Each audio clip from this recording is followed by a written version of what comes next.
selamat pagi saudara. Apa kabar Anda hari ini? Senang sekali saya Winda Anggreni dapat kembali menjumpai Anda dalam Sapa Sulsel. Dan di tahun 2020 ini kita masih dihadapkan dengan pandemi COVID-19. Berbagai upaya sudah dilakukan pemerintah pusat ataupun juga pemerintah daerah untuk memutus mata rantai penyebaran COVID-19 atau menurunkan angka kasus COVID-19. Termasuk di Kota Makassar, Sulawesi Selatan yang menjadi epicentrum penyebaran COVID-19. Akan tetapi kabar baiknya adalah angka reproduksi efektif atau RT dari kasus COVID-19 di Kota Makassar kini sudah di bawah angka 1. Kira-kira sejauh ini apa langkah selanjutnya yang akan dilakukan oleh pemerintah Kota Makassar khususnya untuk membangkitkan kembali perekonomian di Kota Makassar. Saya sudah bersama dengan penjabat Wali Kota Makassar, Bapak Rudi Jamaluddin. Selamat pagi, Pak. Selamat pagi, Mbak Winda. Apa kabar? Alhamdulillah masih diberi kesehatan di tengah pandemi COVID. Oke, dan ditemani langsung juga dengan Bapak Rudi juga ini ya, Ketua DPRD Kota Makassar, Bapak Rudianto Lalo. Selamat pagi. Pagi Mbak Winda. Apa kabar? Baik, Alhamdulillah baik. Pak Rudi ini emang dua-duanya nih terlihat sangat energik ya. Ya, ini partner. Barusan dalam sejarah Ketua DPRD-nya Rudi, Wali Kotanya juga Rudi. Sejarah, Pak. Rudi ya. Sama-sama Rudi. Panggilnya nih kalau panggil Pak Rudi yang ini nanti balik juga yang Pak Rudi Ketua DPR. Saya panggilnya Mas mungkin atau Bang gitu ya. Oke, saya ke penjabat Wali Kota terlebih dahulu. Sudah lebih dari 1 bulan ya Anda menjabat sebagai penjabat Wali Kota? Besok itu 4 minggu kayaknya, kalau tidak salah ya. 4 minggu. 4 pekan? Iya. Seperti itu? Dilantik hari Jumat. Oke, pencapaiannya seperti apa? Ya, Alhamdulillah sejak diamanahkan memang salah satu amanah yang diberikan kepada saya adalah yang pertama bagaimana mengendalikan COVID-19 yang ada di Kota Makassar yang memang pada saat itu sedang tinggi-tingginya, ya. Sehingga kami coba merumuskan kebijakan-kebijakan dengan kembali mencermati kebijakan-kebijakan wali kota sebelumnya, ya. Kita sempurnakan yang kurang tepat, ya, kita gunakan yang sudah bagus, ya. Akhirnya terbitlah Perwali 36 2020. Nah, di dalam Perwali 36 2020 ini sebenarnya mencakup 3 kebijakan utama di dalam hal kita mengendalikan COVID-19. Yang pertama itu terkait dengan kegiatan edukasi, ya. Kemudian yang kedua terkait kegiatan preventif, ya, seperti misalnya tetap melakukan tracing, pembatasan gerakan dan lain-lain. Kemudian yang ketiga itu adalah terkait dengan pengawasan masif.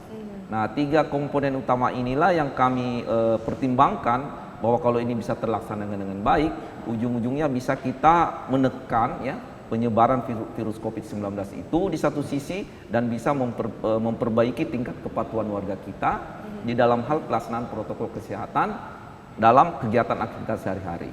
Oke, Perwali nomor 36 tahun 2020 menyempurnakan ya aturan sebelumnya. Saya ke Pak Rudianto Lalo, bagaimana Anda menanggapi kinerja dari Pemkot Makassar sejauh ini? Ya, ini kan COVID ini boleh dikata virus yang menjadi musuh bersama kita.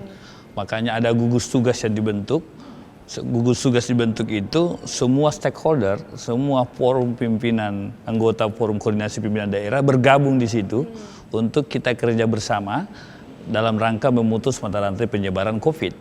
Dan Alhamdulillah di bawah kepemimpinan Pak Prof. Rudi Jamaluddin yang baru 1 bulan, kalau kita lihat kurva itu makin hari makin melandai dan kita seperti yang dikemukakan Mbak Winda tadi, kita sudah di bawah 1. Artinya mungkin hari ini tepat 2 pekan Pak Wali ya. Berarti sebenarnya kalau standarnya berarti kita sudah new normal. Nah, tetapi kalau kita lihat prakteknya memang Alhamdulillah sudah mulai bergeliat. Kondisi mulai normal.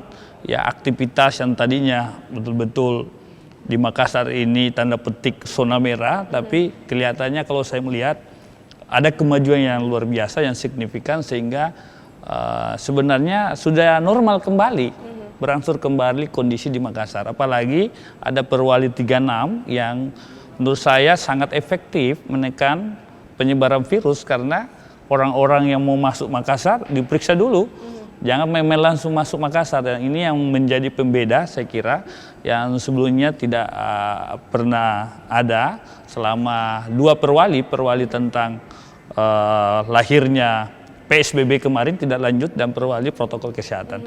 Dan itu yang kami DPR saya kira apresiasi kerja-kerja Bapak PJ Wali Kota bersama tim, dan tentu saja kita semua yang menjadi bagian dari tim gugus tugas Kota Makassar. Oke Pak Wali, saat ini RT dari penularan COVID-19 itu di Kota Makassar ya sudah berada di bawah 1. Berarti kalau seharusnya berarti sudah bisa new normal. Tapi sejauh ini Kota Makassar masih zona merah kah atau seperti apa? Iya, jadi kalau saya masih lebih senang ya menyebut bahwa kita masih zona merah. Kenapa? Ya, kenapa? Supaya masih senantiasa kita diberikan perasaan waspada terus-menerus ya. Dan yang terpenting bahwa kita selalu antisipasi kondisi-kondisi yang bisa membahayakan penanganan COVID. Nah, kenapa ini kita lakukan? Saya katakan bahwa untuk bisa masuk di new normal, protokol kesehatan itu harus bisa terlaksana tanpa paksaan lagi. Tetapi protokol kesehatan itu menjadi kebiasaan bagi warga kita masyarakat. Nah, memang faktanya sekarang tingkat kepatuhan kita naik karena masih dibarengi dengan kegiatan-kegiatan pengawasan ya oleh tim. Ya terus terang masih ada masyarakat kita yang kalau ada petugas menggunakan masker. Kemudian masih sering ditemukan juga ada yang tidak menggunakan masker. Tapi kita bersyukur bahwa tingkat kepatuhan itu semakin hari semakin naik. Nah, saya ingin mengantarkan warga Kota Makassar memasuki new normal kalau sudah sebagian besar masyarakat kita sudah sadar bahwa protokol kesehatan itu penting. Sehingga pengawasan itu mulai kita longgarkan, tetapi dia tetap pakai masker, tetap melaksanakan protokol kesehatan. Kalau belum demikian, kami khawatir bisa terjadi serangan gelombang kedua. Oke, berarti Kota Makassar saat ini masih zona merah Ya, sebutannya. Kira-kira begitu. Harusnya zona hijau ya, sebisa mungkin ya. Ya, insya Allah kita targetkan masuk ke zona hijau. Saat ini angka reproduksi atau penularan COVID di Kota Makassar kan menurun. Apakah ini karena perwali nomor 36 atau tingkat kepatuhan yang tinggi atau seperti apa? Iya, jadi memang berdasarkan informasi yang saya terima begitu saya diamanahkan oleh Bapak Gubernur untuk menjabat PJ Wali Kota, itu memang tingkat kepatuhan masyarakat kita pasca PSBB yang pertama itu drop ya. Dari angka 70% pada saat PSBB itu drop menjadi kurang lebih 30%. Nah, inilah sebenarnya menjadi penyebab utama kenapa pasca PSBB itu terjadi peningkatan. Nah, kenapa terjadi unsur kepatuhan? Menurut saya selain euforia masyarakat karena PSBB sudah berakhir, itu langsung ada Hari Raya Idul Fitri. Nah, di mana masyarakat di situ melakukan pergerakan, perkumpulan, ketemu orang ya dalam rangka merayakan hari raya itu. Nah, yang disayangkan bahwa pada saat itu dianggap sudah menang dari COVID, sehingga tingkat kepatuhan menggunakan masker, jaga jarak itu turun di level 30%. Ya. Nah itulah yang kita mendorong, menggodok kembali suatu perwali untuk bagaimana tujuannya adalah mengangkat tingkat kepatuhan masyarakat kita di dalam melaksanakan protokol kesehatan itu sendiri. Dan alhamdulillah laporan-laporan yang kami terima dari masing-masing kecamatan yang kami minta untuk memantau khususnya tingkat pelaksanaan protokol kesehatan di tengah masyarakat, itu kita sudah bergerak lagi kembali di level-level 70%-an. Ya. Mudah-mudahan ini terus naik. Dan tapi yang terpenting adalah kita harapkan warga Kota Makassar itu menjadikan protokol kesehatan itu tadi menjadi kebiasaan, menjadi kebiasaan baru.